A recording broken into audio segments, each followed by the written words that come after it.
Hi, and welcome back to another board game review. Actually, this is a card game review.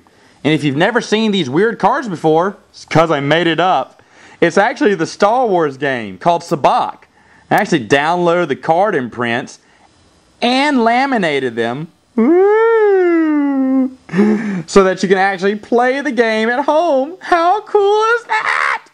Okay, now in the deck, there are positive cards and negative cards. Now, the point is to get the number 23 out of this deck, or the closest number to. And it doesn't matter if it's a negative or a positive, just whoever closest to the number 23 wins. So for instance, if you have a negative 20 and a positive 19, that negative 20 is going to win because it's closer to the number 23. Now, there are 5 rounds, and each player starts off with 2 cards each. So, let's see. We have 2 cards here and 2 cards here. Now, for their turn, they have 2 choices basically they can do. They can grab a card from the deck or put a card in the stasis field. Now, when you put a card in the stasis field, it cannot change.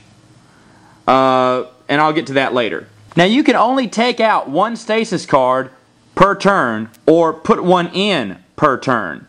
Now, of course, these cards won't be face up. They'll be hidden from your opponent.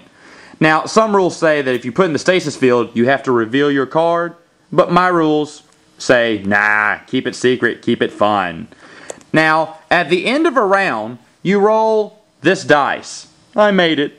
Now, the numbers mean nothing, but the little cool lightsaber on it, if you roll that, then that means, well, I didn't roll it, but I ruled it now. That means that we have to take up your cards and replace them with however many more you had left. So, for instance, if this guy had 3 cards, we'd replace it with 3 more. Therefore, giving you a better hand than what you had before, or maybe it was just a worse hand than what you had before. Either way, it can change at the end of each round. Now, at the end of each round, all bets are off. No more grabbing a card from the stasis field or putting 1 in. No more getting any from the deck. And the person who's closest to 23 wins. Oh, there's one other really cool way to win. And it's with the deck called an Idiot's Array. This is an Idiot's Array.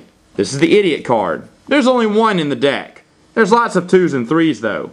Kind of hard to get, but if you get the Idiot, which is worth 0 points, the 2, and the card number 3, you've essentially got 0, 2, 3, the number 23. Now, this set beats everything. It's kind of like the royal flush of poker. There's nothing that can beat this card. If someone has 23 points or negative 23, it will not beat an Idiot's Array of 0, 2, 3.